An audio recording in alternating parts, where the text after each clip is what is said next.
નમસ્કાર, આપનું હાર્દિક સ્વાગત છે એજ્યુકેશન ઇન ગુજરાત ચેનલમાં. આજે આપણે ધોરણ 7માના સામાજિક વિજ્ઞાન વિષયનો 13મો પાઠ સંસાધનોનું જતન અને એનું સંરક્ષણ. આ પાઠના શીર્ષક શું આપણે ખ્યાલ પડીએ કે સંસાધન છે આપણી પાસે, જે જંગલો છે, જમીન, પ્રાણીઓ, જળ, આ બધાનું જતન કઈ રીતના કરવું, એનું સંરક્ષણ કઈ રીતના કરવું, એ આ પાઠમાંથી શીખવાનું છે. જો તમે નવા વ્યુઅર તો ચેનલ સબસ્ક્રાઈબ કરી લેજો, બેલ આઇકન પ્રેસ કરી દેજો, જેથી શીખી શકો સૌથી પહેલાં. પ્રશ્ન પહેલો છે, દરેક પ્રશ્નના ઉત્તર માટે આપેલા વિકલ્પમાંથી સાચો વિકલ્પ શોધવાનો છે. ક્રમ અક્ષર પ્રશ્ન સામે પહેલાં બોક્સમાં લખવાનો છે. સૌથી પહેલાં સંસાધનને લગતા ક્વેશ્ચન જોઈએ આપણે. એમાં પહેલો ક્વેશ્ચન છે કે સંસાધનોને મુખ્ય કેટલા જૂથોમાં વેચવામાં આવે છે? તો સંસાધનને મુખ્ય 2 પ્રકારના જૂથોમાં વેચવામાં આવે છે.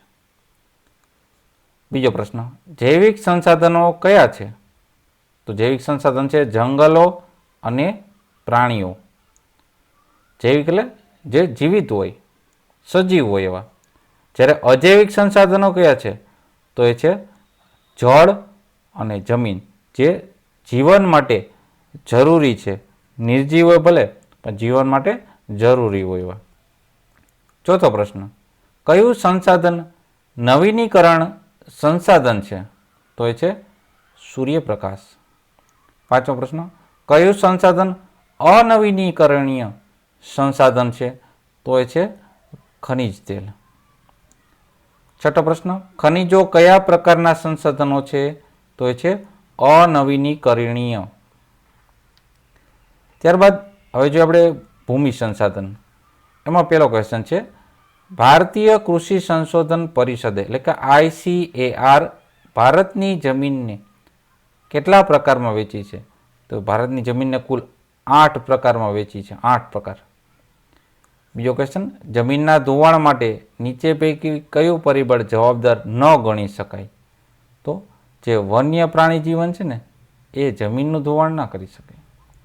ત્રીજો પ્રશ્ન, ઢોળાવવાળી જમીનમાં કઈ પદ્ધતિથી ખેતી કરવી જોઈએ? તો એમાં ઢોળાવવાળી જમીનમાં પગથિયા કરી અને એમાં ખેતી પદ્ધતિ વાપરવામાં આવે છે. ત્યારબાદ જોઈએ જળ સંસાધનના પ્રશ્નો. એમાં પહેલો ક્વેશ્ચન છે, પૃથ્વી પર પીવાલાયક પાણીનું પ્રમાણ આશરે કેટલા ટકા જેટલું છે? પીવાલાયક પાણી, મીઠું પાણી જે કહીએ છીએ આપણે, એ છે 3%. બીજો ક્વેશ્ચન, પૃથ્વી પર જળ સંસાધનનો મુખ્ય સ્ત્રોત કયો છે? તો એ છે વરસાદ. ત્રીજો પ્રશ્ન, નીચેનામાંથી સિંચાઈના માધ્યમો કયા છે? તો એ છે કૂવો, નહેર અને તળાવ. એટલે કે આપેલ તમામ છે એ સિંચાઈના જ માધ્યમ છે. ત્યારબાદ જોઈએ ખનિજ સંસાધનો. એમાં પહેલો પ્રશ્ન છે, માનવ વિકાસનો પ્રથમ તબક્કો કયો છે?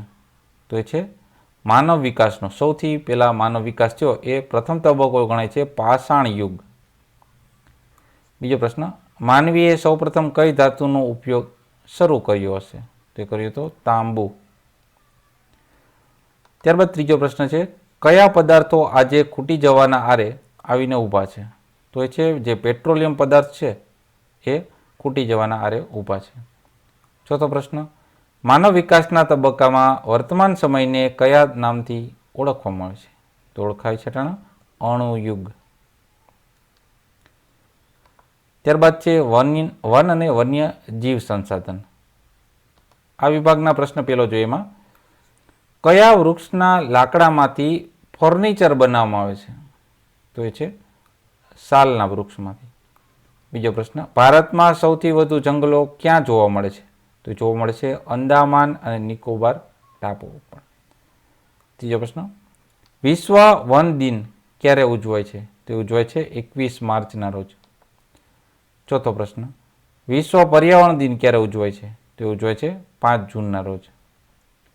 પાંચમો પ્રશ્ન, ગુજરાતનું કયું સરોવર શિયાળામાં આવતા યાયાવર પક્ષીઓ માટે જાણીતું છે? તો એ છે નળ સરોવર. છઠ્ઠો પ્રશ્ન, ગુજરાતમાંથી કયું પ્રાણી સંપૂર્ણપણે હાલ લુપ્ત થઈ ગયું છે? તો છે વાઘ. વાઘ ગુજરાતમાં જોવા મળતા નથી. સાતમો પ્રશ્ન, ભારતમાંથી કયું પ્રાણી સંપૂર્ણપણે લુપ્ત થઈ ગયું છે ભારત આખામાંથી? તો એ છે ચિત્તો. પ્રશ્ન 8મો, સિંહ ગુજરાતના કયા જંગલોમાં વસે છે? તો વસે છે ગીરના જંગલોમાં. 9મો પ્રશ્ન, ગુજરાતનું રાજ્ય પક્ષી કયું છે? તો એ છે સુરખાબ. 10મો પ્રશ્ન, નીચેનામાંથી કયું પક્ષી કચ્છના રણમાં જોવા મળે છે? તો એ છે સુરખાબ, જેને ફ્લેમિંગો આપણે કહીએ છીએ. ત્યારબાદ છે રણ પ્રદેશના જીવનને લગતા પ્રશ્નો. એમાં પહેલો પ્રશ્ન છે, વિશ્વનું સૌથી મોટું રણ કયું છે? તો છે સહારાનું રણ. બીજો પ્રશ્ન, લડાખ ક્ષેત્રની મુખ્ય નદી કઈ છે?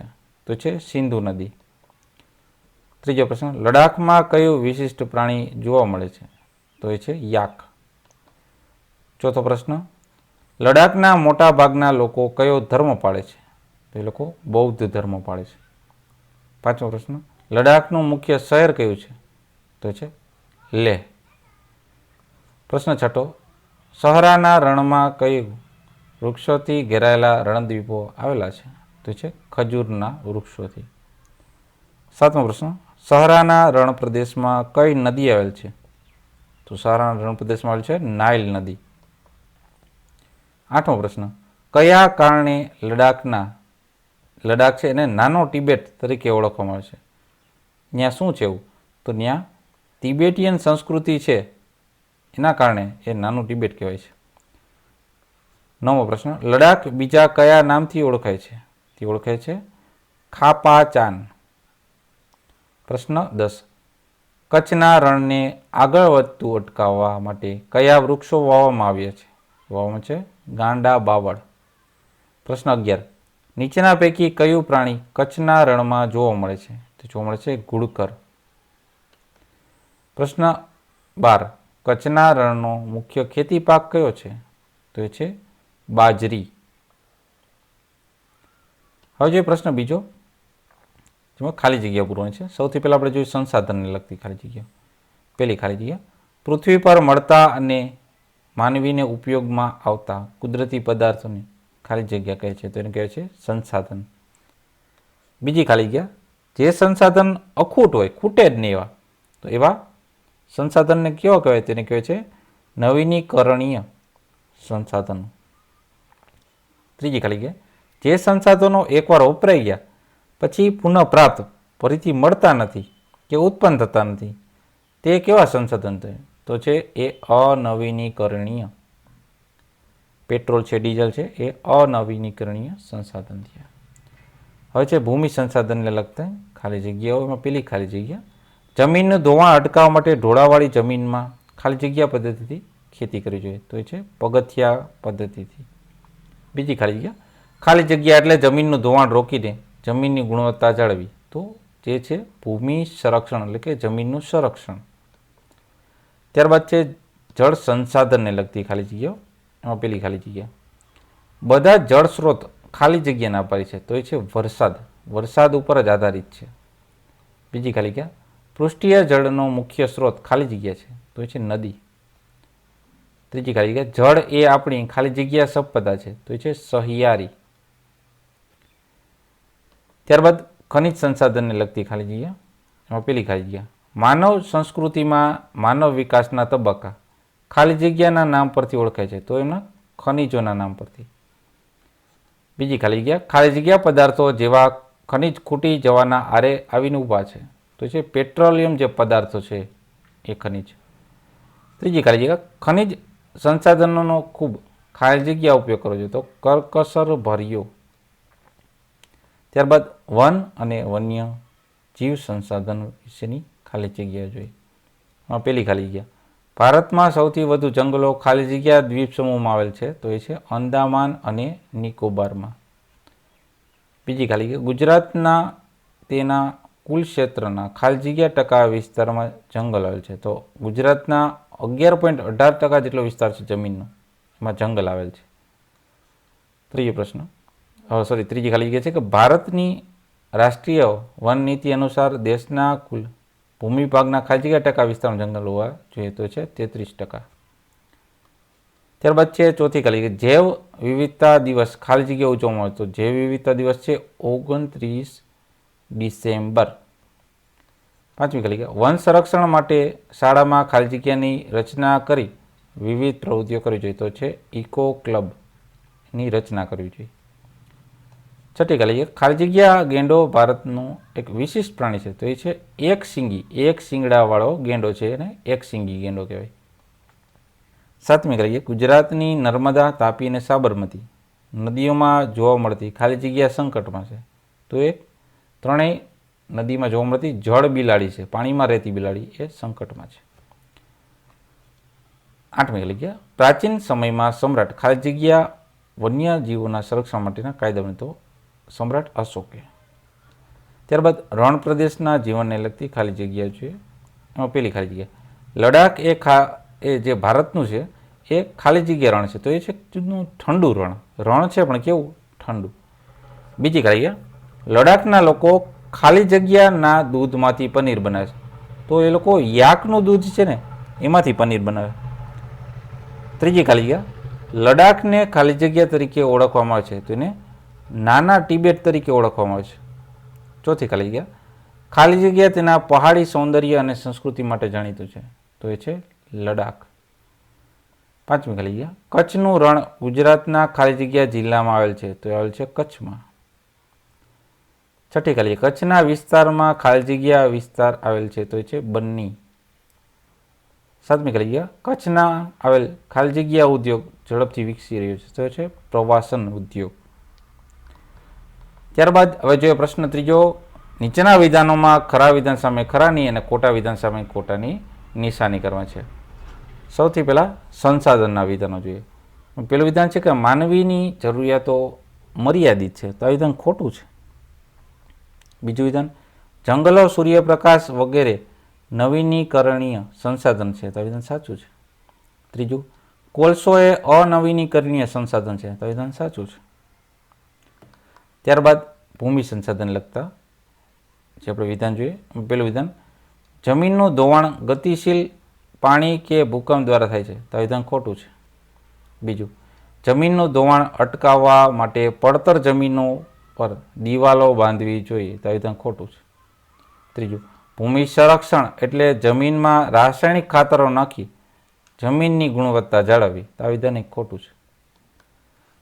ત્યારબાદ જોઈએ જળ સંસાધનના વિધાનો. એમાં પહેલું વિધાન જળ સંસાધનોનો મુખ્ય સ્ત્રોત નદીઓ છે, તો આ વિધાન ખોટું છે. બીજું પૃષ્ઠીય જળનો મુખ્ય સ્ત્રોત નદી છે, તો આ વિધાન સાચું છે. ત્રીજું વિધાન જળ એ આપણી વ્યક્તિગત સંપદા છે, તો આ વિધાન ખોટું છે. ત્યારબાદ જોઈએ ખનિજ સંસાધન. એમાં પહેલું વિધાન છે માનવ સંસ્કૃતિમાં માનવ વિકાસના તબક્કા ખનિજોના નામ પરથી ઓળખાય છે, તો આ વિધાન સાચું છે. બીજું વિધાન ભારતની આઝાદી પછી ખનિજોનું મહત્ત્વ અનેક ગણું વધી ગયું છે, તો આ વિધાન ખોટું છે. ત્રીજું વિધાન ખનિજ સંસાધનોનું સંરક્ષણ પણ એક પ્રકારની બચત જ છે, તો આ વિધાન સાચું છે. ત્યારબાદ જોઈએ વન અને વન્ય જીવ સંસાધનને લગતા વિધાનો. એમાં પહેલું વિધાન છે વાંસમાંથી ટોપલા, કાગળ અને રેયોન બનાવી શકાય છે, તો વિધાન સાચું છે. બીજું વિધાન જંગલો જમીનનું ધોવાણ કરે છે, તો વિધાન ખોટું છે. ત્રીજું ભારતમાં જંગલોનું પ્રમાણ આશરે 23% જેટલું છે, તો વિધાન સાચું છે. ચોથું વિશ્વ પર્યાવરણ દિન 15 જૂનને ઉજવાય છે, તો આ વિધાન ખોટું છે. પાંચમું વિધાન વન્ય પ્રાણી દિવસ 4 ઓક્ટોબરે ઉજવવામાં આવે છે, વિધાન સાચું છે. છઠ્ઠું જૈવ વિવિધતા દિવસ 1 ડિસેમ્બરે ઉજવવામાં આવે છે, તો વિધાન ખોટું છે. સાતમું ભારતમાં એક શિંગી ગેંડો કર્ણાટકના જંગલોમાં વસે છે, તો વિધાન ખોટું છે. આઠમું સુરખાબ ગુજરાતનું રાજ્ય પક્ષી છે, વિધાન સાચું છે. હવે જો આપણે રણ પ્રદેશના જીવનને લગતા વિધાનો. પેલું છે યાક સહારાના રણનું મુખ્ય પ્રાણી છે, આ વિધાન ખોટું છે. બીજું સહારાના રણ વિસ્તારમાં કોલસો મળે છે, તો આ વિધાન ખોટું છે. ત્રીજું સિંધુક એ લડાખ વિસ્તારની મુખ્ય નદી છે, વિધાન સાચું છે. ચોથું લડાખમાંથી રાષ્ટ્રીય ધોરીમાર્ગ 1A એટલે 1A પસાર થાય છે, તો વિધાન સાચું છે. પાંચમું કચ્છના રણનો એક વિસ્તાર સફેદ રણ તરીકે જાણીતો છે, તો વિધાન સાચું છે. છઠ્ઠું કચ્છના નાના રણમાં સુરખાબ એટલે કે જે ફ્લેમિંગો છે એ જોવા મળે છે. આ વિધાન ખોટું છે. 7મું, કચ્છનું સોનેરી શિયાળ લુપ્ત થવાને આરે છે. તો વિધાન ખોટું છે. ચોથો પ્રશ્ન છે, બંધ બેસતા જોડકા જોડો અવિભાગના બ વિભાગ સાથે. તેમાં અવિભાગમાં છે ભૂમિ, જળ, ખનિજો અને જંગલો. તો આ શું છે બધી? તો આ છે કુદરતી સંસાધનો. ત્યારબાદ ઇજનેરી યંત્રો અને ઇમારતો. આ શું છે? તો આ છે માનવ નિર્મિત, માનવ દ્વારા બનાવાયેલ સંસાધનો. સૂર્યપ્રકાશ. સૂર્યપ્રકાશ એ છે નવીનીકરણીય સંસાધન એટલે કે પુનઃપ્રાપ્ત થયું. અને કોલસો છે એ છે અનવીનીકરણીય સંસાધનો કે જે પુનઃપ્રાપ્ત થતો નથી ટૂંકા ગાળામાં. ત્યારબાદ વન અને વન્ય જીવ સંસાધનને લગતું જોડકું છે. પેલું પૂછ્યું છે વિશ્વ વન દિન, તો એ છે 21 માર્ચ. વિશ્વ પર્યાવરણ દિન એ છે 5 જૂન. વન્ય પ્રાણી દિવસ તો એ છે 4 ઓક્ટોબર. અને જૈવ વિવિધતા દિવસ છે 29 ડિસેમ્બર. ત્યારબાદ જો આપણે રણ પ્રદેશના જીવનને લગતું જોડકું, વિશ્વનું સૌથી મોટું રણ તો એ છે સહારાનું રણ. રણનું મુખ્ય પ્રાણી તો એ છે ઊંટ, જેને રણનું જાત પણ કહેવામાં છે. ભારતનું ઠંડુ રણ તો છે લડાખ. અને લડાખનું મુખ્ય શહેર એટલે એ છે લેહ. ત્યારબાદ પ્રશ્ન 5મો છે, નીચેના પ્રશ્નોના ઉત્તર 1-2 વાક્યમાં લખો. સૌથી પહેલા જોઈએ આપણે સંસાધન. પેટા પ્રશ્ન, કુદરતી સંસાધન એટલે શું? કેને કહેવામાં છે? તો પૃથ્વી પરથી મળતા અને માનવીને ઉપયોગમાં આવતા હોય, પૃથ્વી ઉપરથી જ મળતા હોય અને માનવને ઉપયોગમાં આવતા હોય એવા હવા, જળ, જમીન, વનસ્પતિ, ખનિજો વગેરેના સ્વરૂપમાં મળતા કુદરતી તત્વો કે પદાર્થોને કુદરતી સંસાધન કહેવામાં આવે છે.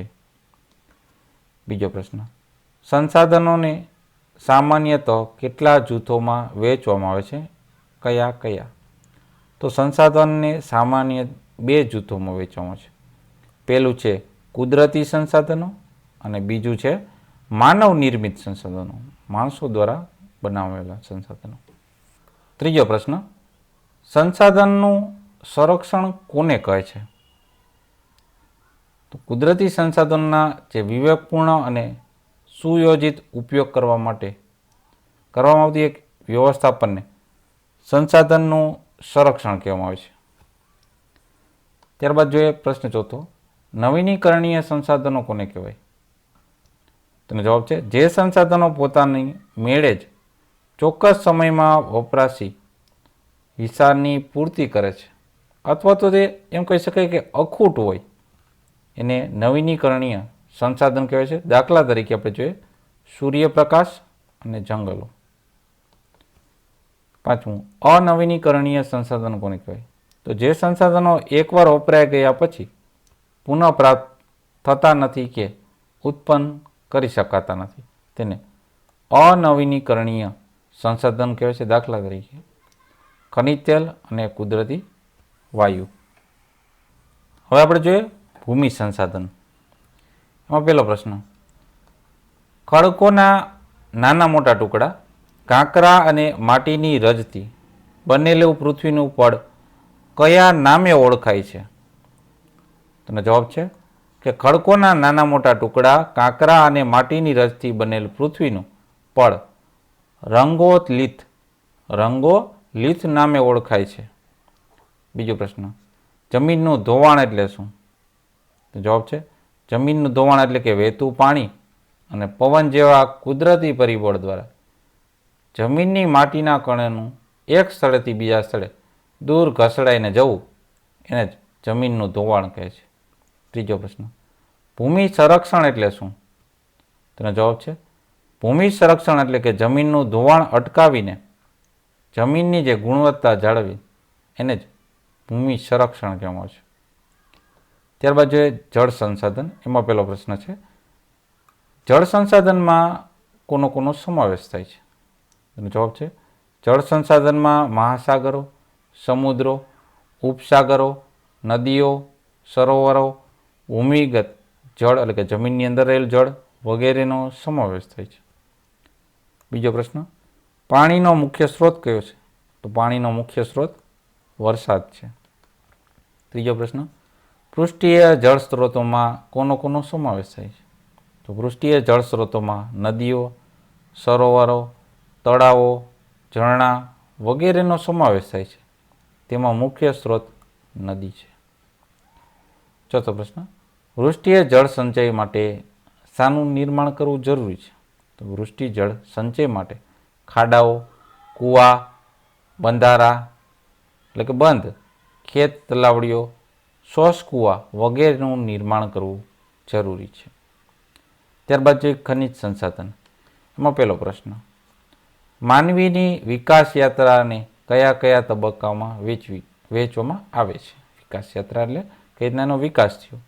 તો માનવીની વિકાસ યાત્રાને 4 તબક્કામાં વહેંચવામાં આવે છે.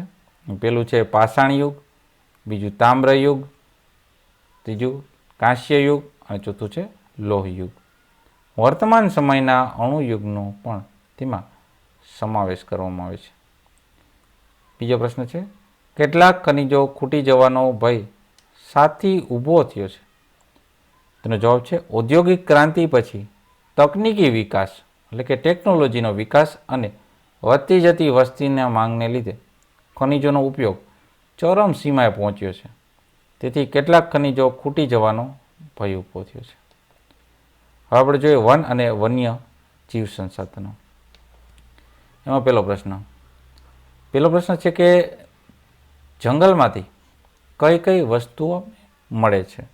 તો જંગલમાંથી લાકડા, લાખ, ગુંદર, ટર્પેન્ટાઇન, મધ, ઔષધિઓ વગેરે વસ્તુઓ મળે છે. બીજો પ્રશ્ન, આજે ભારતમાં જંગલો સાથી ખૂબ ઝડપથી ઘટી રહ્યા છે. તેનો જવાબ છે માનવીની જમીન મેળવવાની જે ભૂખ છે, ઉદ્યોગ માટે કાચો માલ મેળવવો, ઇમારતી લાકડા મેળવવા, શહેરીકરણ વગેરે કારણોસર આજે ભારતમાં જંગલો ખૂબ જ ઝડપથી ઘટી રહ્યા છે. ત્રીજો પ્રશ્ન, ભારતમાં એકશીંગી ગેંડા ક્યાં વસે છે?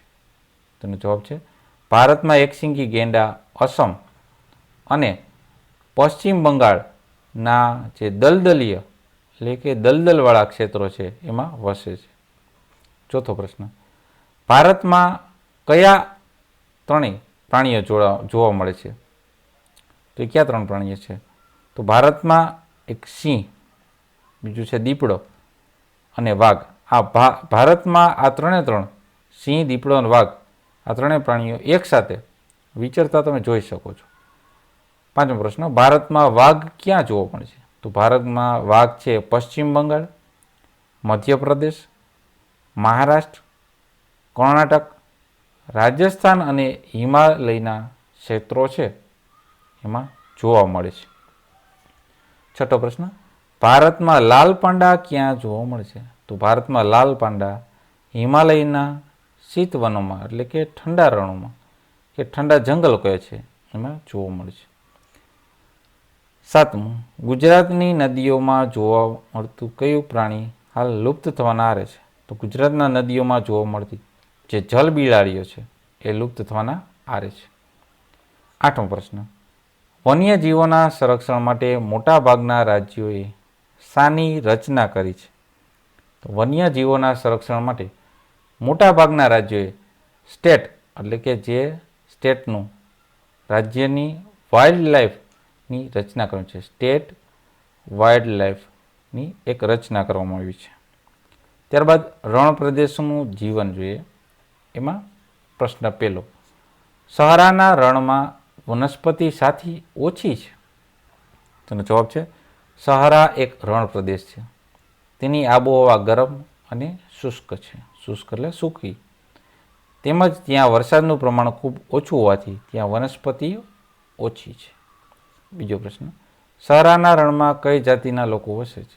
તો સહારાના રણમાં બેદુઈન, તુઆંગ રેંગ, બેદુઈન, તુઆરેંગ અને બર્બર, આમ 3 જે જનજાતિ છે એના લોકો વસે છે. ત્રીજો પ્રશ્ન, સહારાના રણમાં લોકો શાની ખેતી કરે છે? તો સહારાના રણમાં લોકો ખજૂર અને ઘઉંની ખેતી કરે છે. ચોથો પ્રશ્ન, લડાખમાં વનસ્પતિનું પ્રમાણ શાથી ખૂબ ઓછું છે? તો જવાબ છે લડાખના રણ, જે ઠંડુ રણ છે એનું વાતાવરણ છે સૂકું. ત્યાંના વનસ્પતિઓનું પ્રમાણ વાતાવરણનું પ્રમાણ શુષ્ક હોવાથી ત્યાં વનસ્પતિઓનું પ્રમાણ ખૂબ જ ઓછું છે. પાંચમો પ્રશ્ન, લડાખના લોકો કયા પ્રાણીઓ પાળે છે અને શા માટે? તો લડાખના લોકો દૂધ અને માંસ મેળવવા માટે બકરીઓ, ઘેટાં અને યાક જેવા પ્રાણીઓ પાળે છે. છઠ્ઠો પ્રશ્ન, લડાખમાં કઈ પ્રજાતિઓ ના લોકો વસે છે અને એ ધર્મ કયો પાળે છે? તો લડાખમાં ઇન્ડો આર્યન, તિબેટિયન અને લડાખી આ પ્રજાતિના લોકો વસે છે. મોટાભાગના લડાખના લોકો એ બૌદ્ધ ધર્મ પાળે છે. સાતમો પ્રશ્ન, ભારતનો કયો પ્રદેશ નાના તિબેટ તરીકે ઓળખાય છે? તો લડાખમાં તિબેટિયન સંસ્કૃતિના બહોળા ફેલાવાને કારણે લડાખના એનો વધારે પડતો ફેલાવો છે, એટલે ત્યાં નાનું તિબેટ તરીકે ઓળખવામાં છે કે ને લડાખને. આઠમો પ્રશ્ન, કચ્છનું રણ ગુજરાતના કયા જિલ્લામાં આવેલ છે અને તે કયા રણનો ભાગ છે? તો કચ્છનું રણ ગુજરાતના કચ્છ જિલ્લામાં આવેલ છે અને તે જે રાજસ્થાનનો થરના રણનો એક ભાગ છે. નવમો પ્રશ્ન, કચ્છના મોટા રણમાં કયા કયા પ્રાણીઓ જોવા મળે છે? તો કચ્છના મોટા રણમાં સુરખાબ, એટલે કે જેને આપણે ફ્લેમિંગો કહીએ છીએ, પછી લાવરી, ઘોરાડ, કુંજ અને સારસ વગેરે પક્ષીઓ જોવા મળે છે કે પ્રાણીઓ જોવા મળે છે. ઘુડખર પણ કહી શકો તમે એમાં. 10મો ક્વેશ્ચન, કચ્છના દરિયા કિનારાના લોકો કયા કયા વ્યવસાયમાંથી રોજગારી મેળવે છે? તો કચ્છના દરિયા કિનારા લોકો વહાણવટું, માછીમારી તેમજ ઝીંગા પકડવામાં વગેરે વ્યવસાયમાંથી રોજગારીઓ મેળવે છે. 11 પ્રશ્ન, કચ્છમાં કયા કયા પાક લેવામાં આવે છે? તો કચ્છમાં ખારેક, દાડમ, નાળિયેર અને કચ્છની કેસર કેરી વગેરે જેવા પાક લેવામાં આવે છે. 12મો પ્રશ્ન, કચ્છમાં કયો ઉદ્યોગ ઝડપથી વિકસી રહ્યો છે? તો કચ્છમાં પ્રવાસન ઉદ્યોગ છે એ ઝડપથી વિકસી રહ્યો છે. ત્યારબાદ જે પ્રશ્ન છઠ્ઠો, નીચેના પ્રશ્નોના મુદ્દાસર ઉત્તર લખો.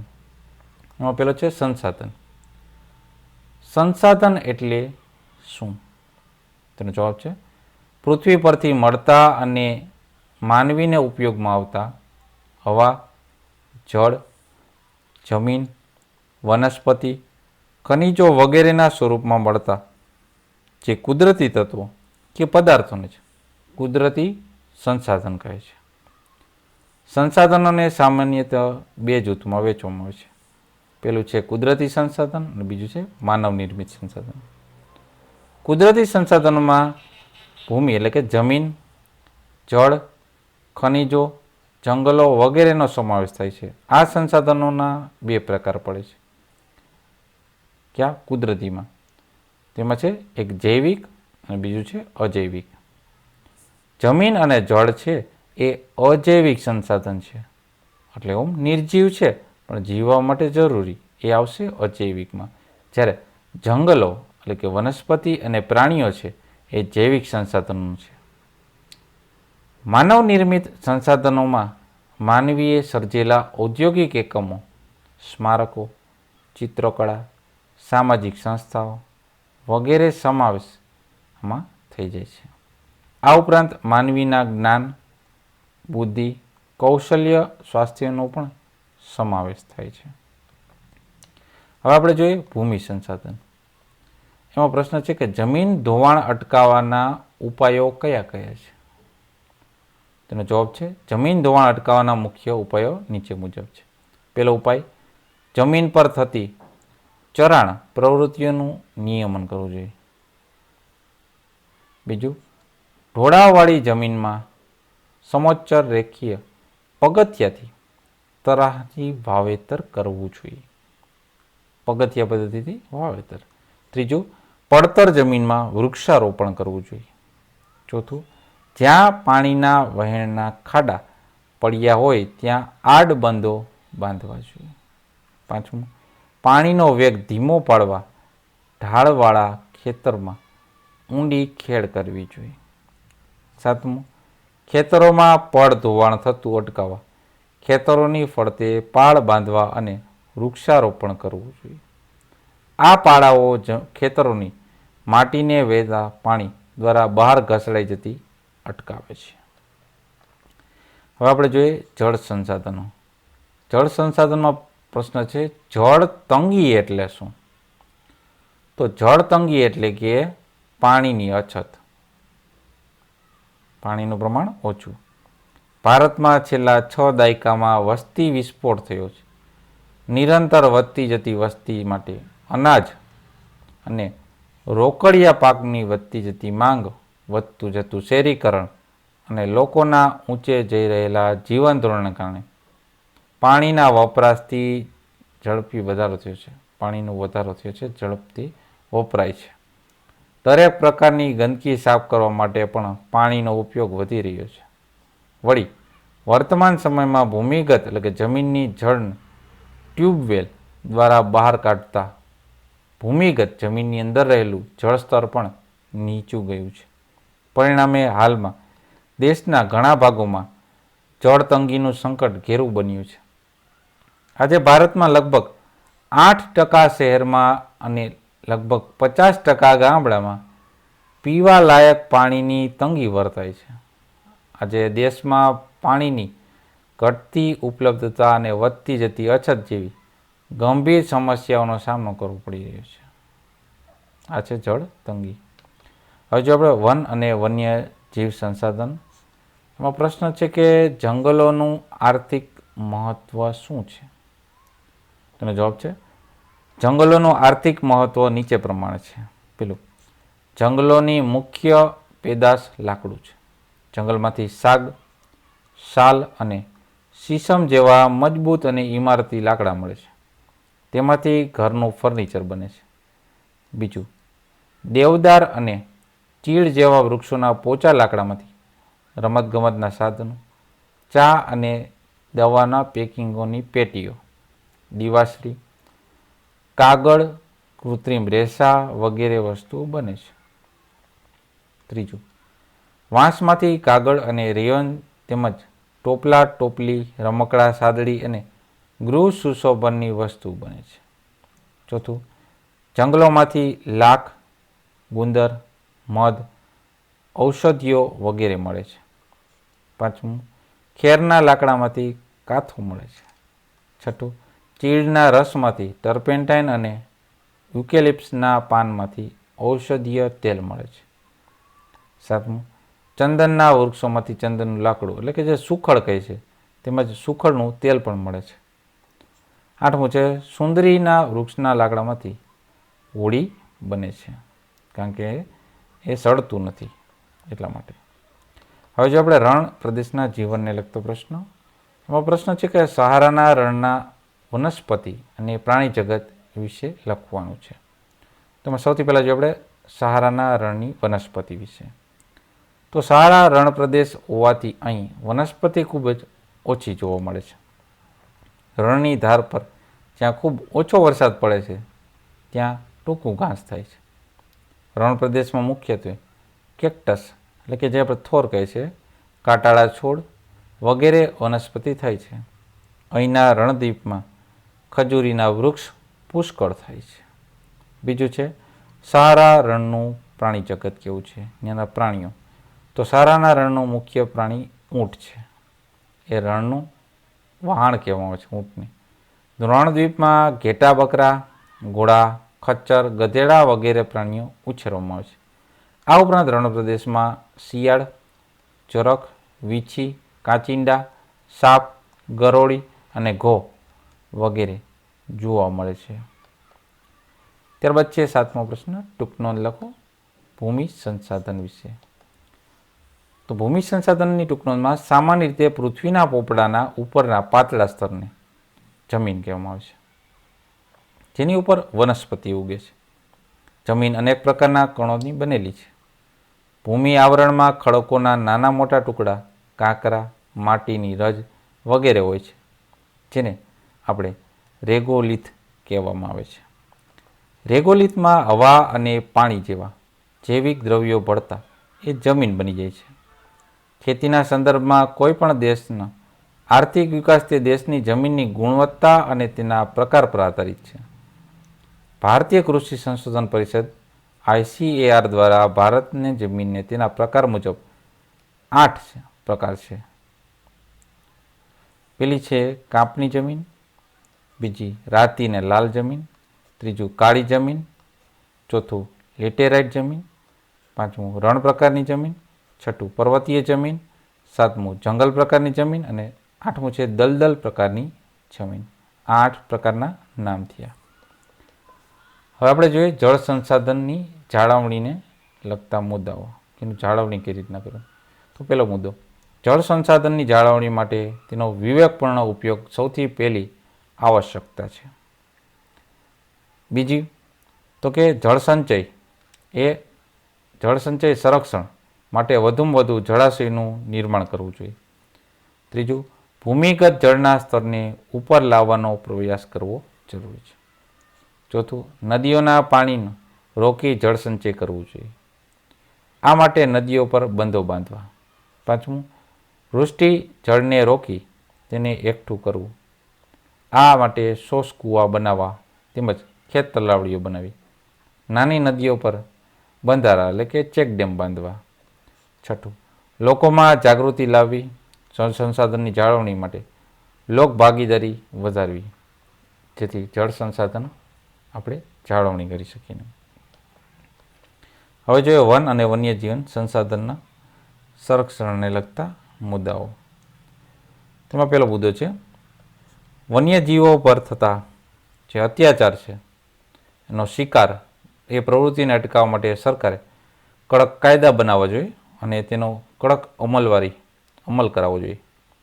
બીજો મુદ્દો, વખતો વખત વન્યજીવોની વસ્તી ગણતરી કરવી જોઈએ, જેથી ખ્યાલ પડે. ત્રીજું, જંગલો વન્યજીવોનું નિવાસસ્થાન છે, તે વન્યજીવોને કુદરતી સંરક્ષણ પૂરું પાડે, તેથી જંગલોનો વિનાશ થતો અટકાવવો જોઈએ. ચોથું, લોકોને વન્યજીવનનું મહત્ત્વ સમજાવવું જોઈએ, તેઓને વન્યજીવન સંરક્ષણની સમજ પણ આપવી જોઈએ. પાંચમું, જંગલોમાં દાવાનળ ન સળગે તેની પૂરતી તકેદારી રાખવી જોઈએ, એટલે કે જંગલોમાં આગ ના લાગે નહીં. જંગલમાં જે આગ લાગે તો તેને ઝડપથી ડામવા એટલે કે ઠારવા માટે તંત્રે સજાગ રહેવું જોઈએ.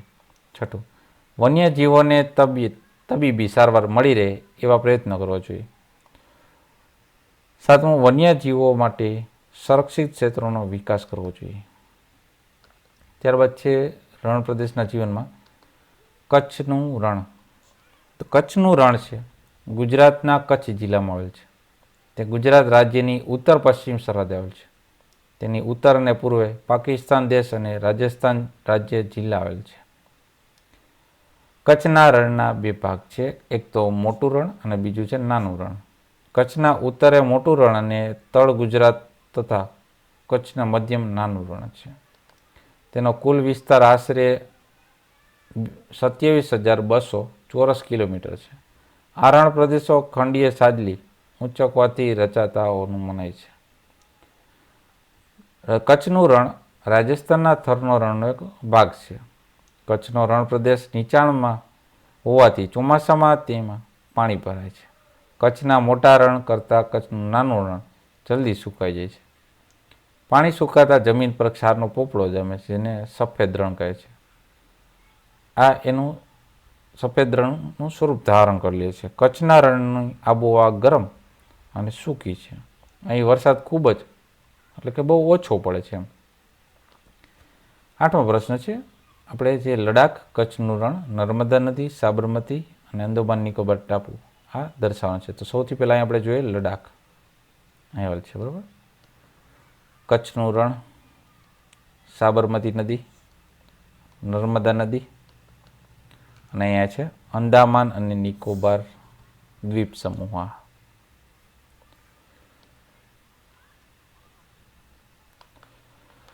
તો આ આપણે ધોરણ 7માં સામાજિક વિજ્ઞાન વિષયનો 13મો પાઠ. જોતા રહો એજ્યુકેશન ગુજરાતી ચેનલ, શીખતા રહો. થેન્ક યુ, આભાર.